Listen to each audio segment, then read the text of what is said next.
பல்லாவரத்தில் கணவரை விட்டு பிரிந்து வாழ்ந்த பெண் கல்லால் அடித்து கொலை செய்யப்பட்டிருக்கிறார். முக்கிய செய்தியாக பார்த்து கொண்டிருக்கிறோம். கூடுதல் விவரங்களை செய்தியாளர் மீரான் வழங்க கேட்கலாம். மீரான், வணக்கம். இந்த கொலை சம்பவம் தொடர்பான முழு விவரங்கள் என்ன? வணக்கம். சென்னை பல்லாவரம் அருகே இருக்கின்ற அனகாபுத்தூர் அருள் நகர் 3வது தெரு பகுதியை சேர்ந்தவர் பாக்கியலட்சுமி. 33 வயதான பாக்கியலட்சுமி கடந்த 11 மாதங்களுக்கு முன்பாக கணவரை விவாகரத்து செய்துவிட்டு ஒரு 2 குழந்தைகளுடன் ஒரு தனியாக வசித்து வந்திருக்கிறார்.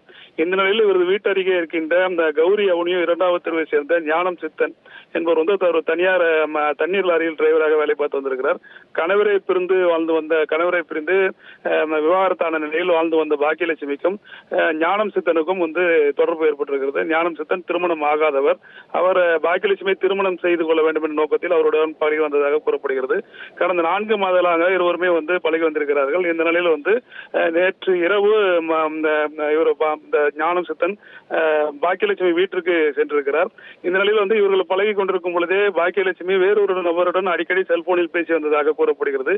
இது இவருக்கு சந்தேகத்தை ஏற்படுத்தியிருக்கிறது. இந்த நிலையில் இன்று அந்த வீட்டில் தங்கியிருந்த அவர் அந்த அதிகாலையில் பாக்கியலட்சுமியிடம் ஏன் வேறு நபர்களுடன் செல்போனில் பேசுகிறார் என்று வாக்குவாதத்தில் ஈடுபட்டிருக்கிறார். இருவருக்கும் ஏற்பட்ட தகராறில் அந்த வீட்டில் இருந்த ஒரு கடப்பாக்கல்லை எடுத்து தலையில் அடித்து பாக்கியலட்சுமி சம்பவ இடத்திலேயே உயிரிழந்திருக்கிறார். உடனடியாக அந்த 2 குழந்தைகளும் வேறொரு அறையில் வைத்து பூட்டிவிட்டு ஞானம் சித்தன் நேரடியாக அங்க சங்கநகர் காவல் நிலையத்திற்கு சென்று போலீசில் சரணடைந்து பாக்கியலட்சுமி கொலை செய்த விவரத்தை கூறியிருக்கிறார். உடனடியாக சங்கநகர் போலீஸ் இன்ஸ்பெக்டர் சரவணன் தலைமையில் போலீசார் விரைந்து சென்று அந்த வீட்டில் இருந்த பாக்கியலட்சுமி உடலை பிரேத பரிசோதனைக்காக குரோம்பட்டி அரசு மருத்துவமனைக்கு அனுப்பி வைத்து தற்போது ஞானம் சித்தனிடம் விசாரணை நடத்தி வருகிறார்கள்.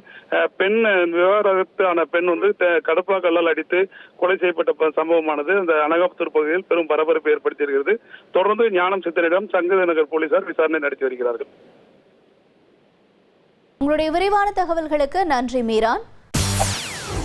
செய்திகளை உடனுக்குடன் தெரிந்து கொள்ள உடனே சப்ஸ்கிரைப் பண்ணுங்க.